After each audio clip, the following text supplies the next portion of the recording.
जय हिंद दोस्तों, नमस्कार। आज हम लोग पढ़ेंगे कक्षा 9 का हिंदी, जिनका पहला चैप्टर है कहानी का प्लॉट। और ये कहानी है। कहानी का प्लॉट शीर्षक क्या है? कहानी है। याद रखना, सबसे पहले हम लोग जानते हैं लेखक परिचय, क्योंकि सिलेबस के अनुसार हम लोग जानते हैं 50 ऑब्जेक्टिव पूछा जाता है और 50 सब्जेक्टिव। तो ऑब्जेक्टिव चीज़ों को बनाने के लिए ना, ऑब्जेक्टिव प्रश्न को बनाने के लिए ये जो है जीवन परिचय बहुत ज़रूरी है। अगर हम इसको याद नहीं करते हैं तो जो है ऑब्जेक्टिव हमारा पूरा नहीं बनेगा। तो आइए देखते हैं सबसे पहले इनका जीवन परिचय। लेखक हैं यहाँ पर शिवपूजन सहाय। तो कहानी का प्लॉट लिखने वाले हैं शिवपूजन सहाय, जिनका जन्म 1893 ईस्वी में उन्मास बक्सर बिहार में हुआ था। याद रखना है कि कहानी का प्लॉट क्या है। कहानी प्रश्न पूछा जाता है कि कहानी का प्लॉट किस विद्या से संबंधित है, तो याद रखना है कि कहानी का प्लॉट क्या है? कहानी है। इसको लिखने वाले कौन है? शिवपूजन सहाय। प्रश्न ये ऐसा रहता है कि कहानी के प्लॉट के लेखक कौन है, तो शिवपूजन सहाय। शिवपूजन सहाय का जन्म कब हुआ था? 1893 ईस्वी में उन्वास बक्सर बिहार में। तो लेखक हैं शिवपूजन सहाय। इनका जन्म 1893 ईस्वी में उन्वास बक्सर बिहार में। इनका निधन हुआ था 1963 ईस्वी में। जन्म 1893 और मृत्यु 1963 ईस्वी में। इनके बचपन का नाम था भोलानाथ। याद रखना, शिवपूजन सहाय के बचपन का नाम क्या था? भोलानाथ। असहयोग आंदोलन के प्रभाव से इन्होंने सरकारी नौकरी से त्यागपत्र दे दिया। गांधी जी द्वारा जो चलाया गया था असहयोग आंदोलन कि अंग्रेजों का बिल्कुल मदद नहीं करना है, तो वो असहयोग आंदोलन से ये प्रभावित हुए और फिर इन्होंने सरकारी नौकरी से त्यागपत्र दे दिया। इनकी कई कृतियां हैं, जैसे प्रतिष्ठित पत्रिका है। प्रतिष्ठित पत्रिका में याद रखना जागरण, हिमालय, माधुरी बालक, माधुरी और बालक, ये हैं प्रतिष्ठित पत्रिका 4 गो। एक और भी थे इसके साथ ही वे हिंदी की प्रतिष्ठित पत्रिका मतवाला, मतवाला जिसका संपादन किया था महादेव प्रसाद सेठ ने। मतवाला का संपादन, मतवाला एक कलकत्ता की हिंदी प्रतिष्ठित पत्रिका है जिसका संपादन किसने किया था? महादेव प्रसाद सेठ ने। और बाद में ये शिवपूजन सहाय भी उसमें शामिल हुए। शिवपूजन सहाय का प्रतिष्ठित पत्रिका है जागरण, हिमालय, माधुरी, बालक। तो देखो याद कैसे रखना है, इनको ऐसे याद रख लेना ना कि माधुरी बालक जो है ना जागरण देखने हिमालय चले गए। याद रहा कि माधुरी बालक जागरण देखने कहाँ गए? हिमालय। माधुरी बालक जागरण देखने हिमालय गए। और कैसे? मतवाला भी याद रख लेना कि मतवाला का भी संपादन हुआ, तो बाद में ये शामिल हुए थे। कौन? शिवपूजन सहाय बाद में शामिल हुए थे। इनका संपादन महादेव प्रसाद सेठ ने किया था, बाद में शिवपूजन सहाय भी शामिल हुए। तो ऐसे याद रखना कि मतवाला बालक माधुरी हिमालय जागरण देखने गए या जागरण देखने हिमालय गए। याद रहा। इनकी प्रतिष्ठित पत्रिका कौन कौन? मतवाला, बालक, माधुरी, जागरण देखने हिमालय गए। इसे याद रखना है। इसका एकमात्र उपन्यास है देहाती दुनिया। याद रखना कि देहाती दुनिया किसका उपन्यास है? शिवपूजन सहाय का। देहाती दुनिया उपन्यास है। इनका एक ही उपन्यास है जिसका नाम है देहाती दुनिया। कहानी इनके द्वारा 2 लिखे गए हैं, जैसे एक है कहानी का प्लॉट और दूसरा मुंडमाल। तो मुंडमाल भी इन्हीं की कहानियां हैं। जैसे यहाँ से भी प्रश्न आता है मुंडमाल किसकी रचना है?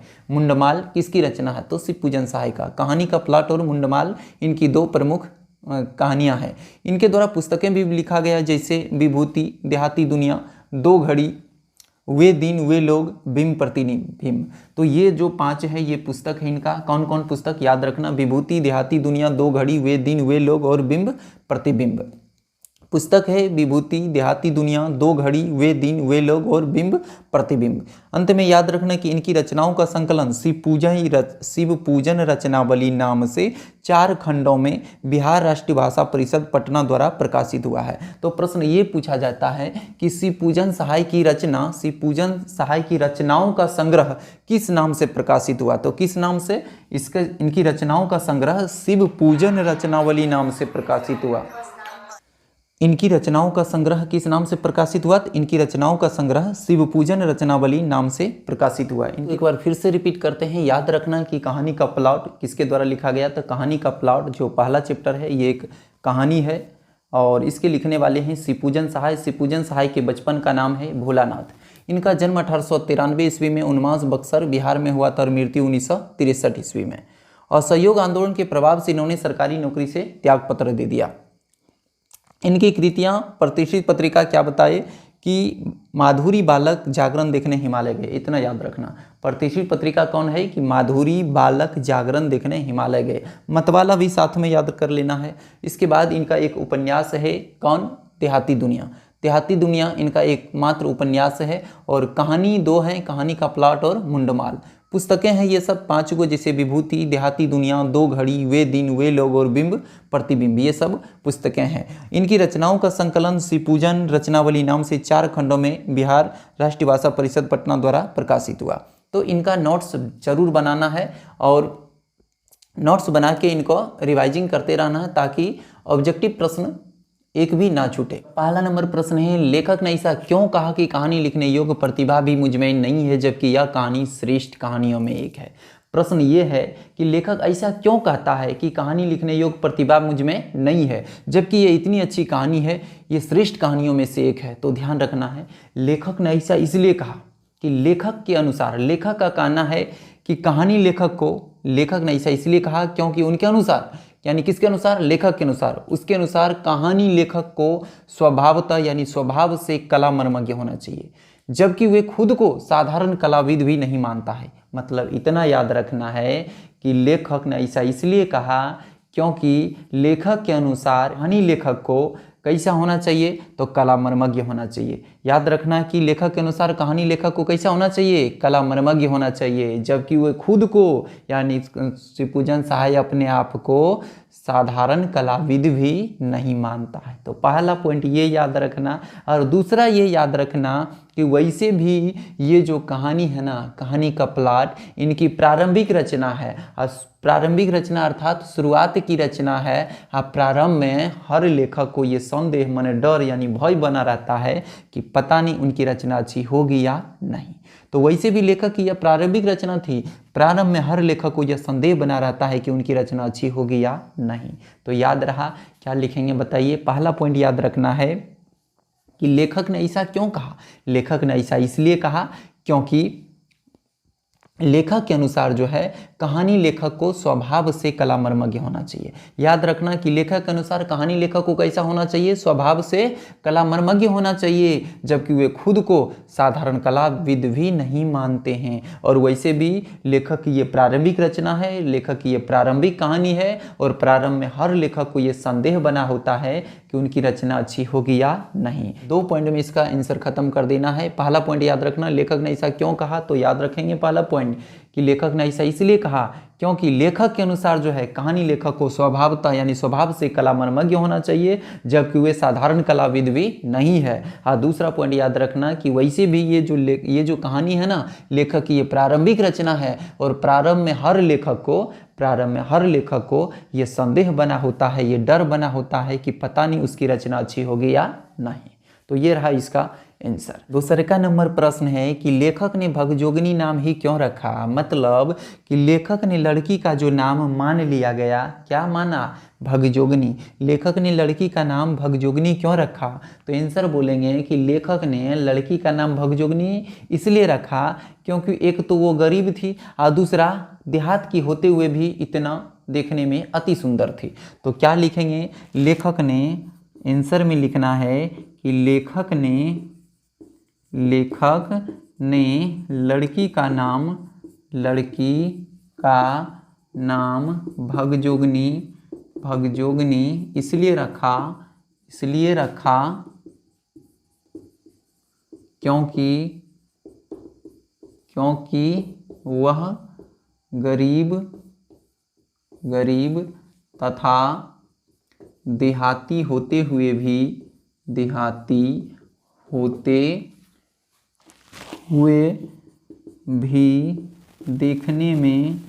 देखने में भगजोगिनी की तरह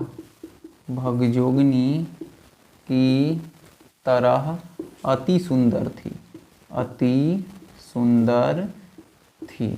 तो याद रहा, लेखक ने लड़की का नाम भगजोगिनी क्यों रखा, तो लेखक ने लड़की का नाम भगजोगिनी इसलिए रखा क्योंकि वह गरीब और देहाती होते हुए भी देखने में भगजोगिनी की तरह अति सुंदर थी। लेखक ने लड़की का नाम भगजोगिनी क्यों रखा, तो लेखक ने लड़की का नाम भगजोगिनी इसलिए रखा क्योंकि वह गरीब देहाती होते हुए भी देखने में अति सुंदर थी। लेखक ने लड़की का नाम भगजोगिनी क्यों रखा, तो लेखक ने लड़की का नाम भगजोगिनी इसलिए रखा क्योंकि वह गरीब और देहाती होते हुए भी देखने में अति सुंदर थी। तो प्रश्न नंबर 3 है कि मुंशी जी के बड़े भाई क्या थे।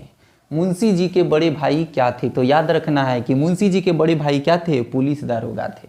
मुंशी जी के बड़े भाई क्या थे? अंग्रेजों के ज़माने के पुलिस दारोगा थे। या फिर इतना लिखना कि मुंशी जी के बड़े भाई पुलिस दारोगा थे। क्या लिखेंगे? मुंशी जी के बड़े भाई पुलिस दारोगा थे।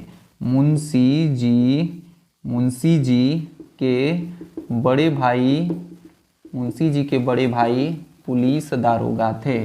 पुलिस दारोगा थे। तो मुंशी जी के बड़े भाई क्या थे? पुलिस दारोगा थे।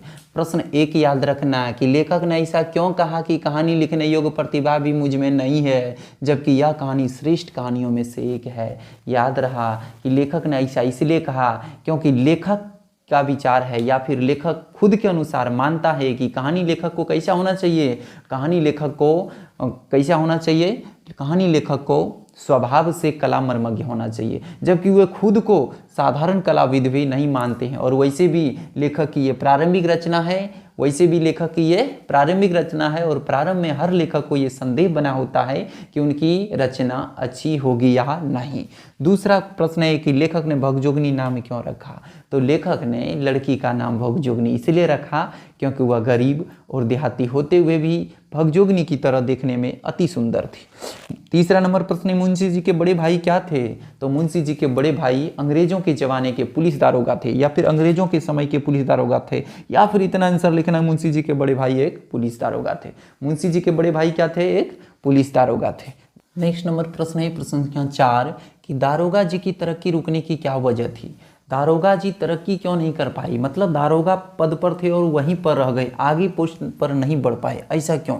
दारोगा जी की तरक्की रुकने की क्या वजह थी? तो याद रखना कि दारोगा जी की तरक्की रुकने की एकमात्र वजह उसकी घोड़ी थी। दारोगा जी की तरक्की रुकने की वजह क्या थी? तो उसकी एक घोड़ी थी। यहाँ तक भी लिखेंगे, एग्जाम में चलेगा। दारोगा जी की तरक्की रुकने की क्या वजह थी? तो दारोगा जी की तरक्की रुकने की एकमात्र वजह उसकी घोड़ी थी। जो कितने की थी? तो जो थी मात्र 7 रुपये की। कितने की थी? 7 रुपये की थी, परंतु बारूद की पुड़िया थी जो तुर्की घोड़ों की कान काटती थी। बड़े बड़े अंग्रेज अफसर उस पर दांत गड़ाए थे, मगर दारोगा जी ने बेचना स्वीकार नहीं किया और फलतः यानी जिसके कारण दारोगा काबिल, मेहनती और ईमानदार होते हुए भी दारोगा के दारोगा पद पर ही रह गए। आगे इनका पोस्टिंग नहीं हो सका। याद रहा कि दारोगा जी की तरक्की रुकने की क्या वजह थी? तो दारोगा जी की तरक्की रुकने की एकमात्र वजह उसकी घोड़ी थी। सवाल नंबर 5 है कि मुंशी जी अपने बड़े भाई से कैसे उरीन हुए?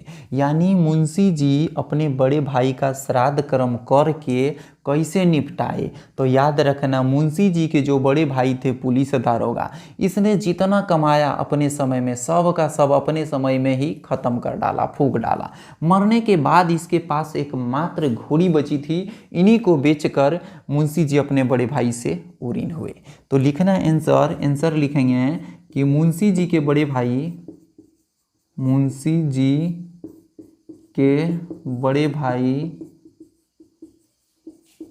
अपनी सारी कमाई अपने ही जीवन काल या अपने ही समय में फूंक डाले थे। मतलब जितना कमाई सब का सब खत्म कर डाले थे अपने ही समय में। यानी मुंशी जी के बड़े भाई अपनी सारी कमाई अपने ही समय में फूंक डाले थे। मरने के बाद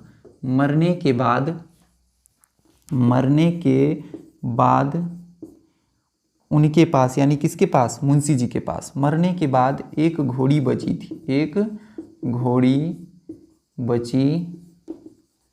थी। उन्हीं को बेचकर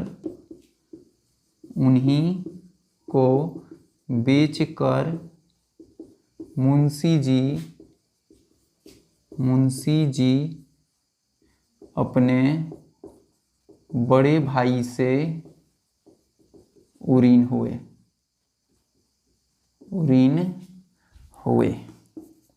तो आंसर याद रहा कि मुंशी जी अपने बड़े भाई से कैसे उरीन हुए? तो याद रखना, घोड़ी को बेचकर मुंशी जी अपने बड़े भाई से कैसे उरीन हुए? तो मुंशी जी के बड़े भाई यानी पुलिस दारोगा जो थे, उसने जितना कमाया अपने समय में सब का सब चौपट कर दिया अपने ही समय में। मरने के बाद कुछ नहीं बचा, एक घोड़ी बचा था, उन्हीं को बेचकर मुंशी जी ने उनका श्राद्ध कर्म कर दिया। अगला प्रश्न देखना है, प्रश्न संख्या 6 कि थानेदार की कमाई और फूस का तापना दोनों बराबर होता है। लेखक ने ऐसा क्यों कहा? तो थानेदार की कमाई अर्थात ये जो दारोगा जी थे, इनकी कमाई और फूस का तापना, फूस मतलब नरुआ का जो आग होता है, उनकी आग जिस तरह से तापते हैं ना, वो दोनों बराबर होता है। कैसे? ऐसा लेखक ने क्यों कहा तो जानना है। देखिए, लेखक ने ऐसा इसलिए कहा क्योंकि दारोगा जी के मरने के बाद मुंशी जी दाने दाने के लिए तरसने लगे।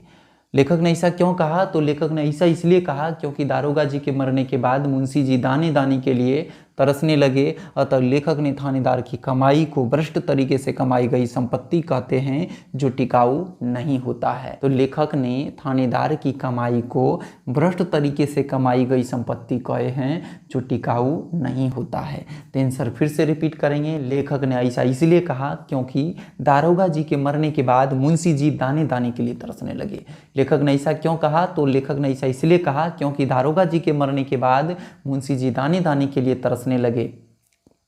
अतः लेखक ने थानेदार की कमाई को भ्रष्ट तरीका से कमाई गई संपत्ति कहते हैं। अतः लेखक ने थानेदार की कमाई को भ्रष्ट तरीके से कमाई गई संपत्ति कहते हैं, जो टिकाऊ नहीं होता है। अर्थात भ्रष्ट तरीके से जो संपत्ति कमाया जाता है वो टिकाऊ बिल्कुल नहीं होता है। लेखक ने थानेदार की कमाई को कैसा संपत्ति माना? भ्रष्ट तरीके से कमाई गई संपत्ति माना। इसलिए जो संपत्ति भ्रष्ट तरीका से कमाया जाता है वो टिकता नहीं है। सेम वैसा ही हुआ, थानेदार की कमाई भी नहीं टिका। प्रश्न संख्या 7 है, मेरी लेखनी में इतना जोर नहीं, लेखक ऐसा क्यों कहता है? लेखक क्यों कहता है कि मेरी लेखनी में इतना जोर नहीं? तो आंसर देखना है कि लेखक भगजोगनी की सुंदरता और गरीबी पाठक के सामने इस प्रकार अंकित करना चाहते हैं कि वो उसके दिल को झकझोर दे, लेकिन भाषा में गरीबी को इतना चित्रित करने की शक्ति नहीं होती है। इसलिए लेखक कहते हैं कि मेरी लेखनी में इतना जोर नहीं। देखिए, लेखक चाहता है कि भगजोगनी की सुंदरता और गरीबी को इस प्रकार से अंकित करें कि पढ़ने वाले का दिल झकझोर जाए, लेकिन ये जो भाषा है ना, भाषा में ने कोई भी चीज़ को अंकित करने की उतनी शक्ति नहीं होती जितना कि सामने से देखा जाता है। तो इसलिए लेखक कहते हैं कि मेरी लेखनी में इतना जोर नहीं है ताकि मैं पाठक के दिल को झकझोर सके। तो ये था सवाल संख्या 7। प्रश्न संख्या 8 है, भगजोगनी का सौंदर्य क्यों नहीं खिल सका? भगजोगनी का सौंदर्य क्यों नहीं खिल सका? तो आंसर याद रखना कि भगजोगनी देखने में अति सुंदर थी। भगजोगनी देखने में अति सुंदर थी, फिर भी गरीबी की जर्जर हालत से उनका सौंदर्य नहीं खिल सका। याद रहा कि भगजोगनी का सौंदर्य क्यों नहीं खिल सका? तो गरीबी की जर्जर हालत के कारण, गरीबी की जर्जर हालत के कारण भगजोगनी का सौंदर्य नहीं खिल सका। प्रश्न संख्या 9 है, मुंशी जी गल फांसी लगाकर क्यों मरना चाहते थे? तो आंसर है, गरीबी के कारण मुंशी जी की बेटी जो थी भगजोगनी भीख मांगकर अपना पेट पालती थी, किंतु जब कभी दिन भर मांगने पर भी भीख नहीं मिलता और शाम को उनके पास जाकर, मतलब मुंशी जी के पास जाकर धीमी आवाज में कहती कि बाबूजी भूख लगी है, कुछ है तो खाने को दो। ऐसी दयनीय दशा को देखकर मुंशी जी गल फांसी लगाकर मर जाना चाहते थे। मतलब कि मुंशी जी की जो बेटी थी भगजोगनी, वो दिन भर भीख मांगकर अपना पेट पालती थी, लेकिन कभी कभी ऐसा हो जाता था कि दिन भर भीख मांगने के बाद भी भीख नहीं मिलता था, तो शाम के वक्त में अपने पिता के पास जाकर कहता कि बाबूजी भूख लगी है, कुछ है तो खाने को दो। ये दशा देखकर मुंशी जी गल फांसी लगाकर मर जाना चाहते थे। तो ये था प्रश्न संख्या 9। प्रश्न संख्या 10 को देखेंगे। प्रश्न संख्या 10 है कि भगजोगनी का दूसरा वर्तमान नवयुवक पति उसका ही सौतेला बेटा है। यह घटना समाज के किस बुराई की ओर संकेत करती है और क्यों? तो आंसर देखना है कि समाज में फैले दहेज की कुप्रथा के कारण अति सुंदरी भगजोगनी का विवाह एक वृद्ध से करा दी जाती है, जो तरुणाई की सीढ़ी पर पैर रखते रखते विधवा हो गई और अपने ही सौतेले बेटे की पत्नी बनने को विवश हो गए। तो ये समाज में जो फैला है दहेज की कुप्रथा, जिसके कारण अति सुंदरी भगजोगनी का विवाह एक वृद्ध अर्थात एक बूढ़े व्यक्ति से करा दी जाती है, और जब तक भगजोगनी सयानी होती है तब तक उनका पति जो है मृत्यु हो जाता है, उनके पति की मृत्यु हो जाता है और वह अपने ही सौतेले बेटे की पत्नी बनने को विवश हो जाती है। तो ये समाज में कौन सी कुप्रथा के कारण? तो दहेज की कुप्रथा के कारण यह सारी घटना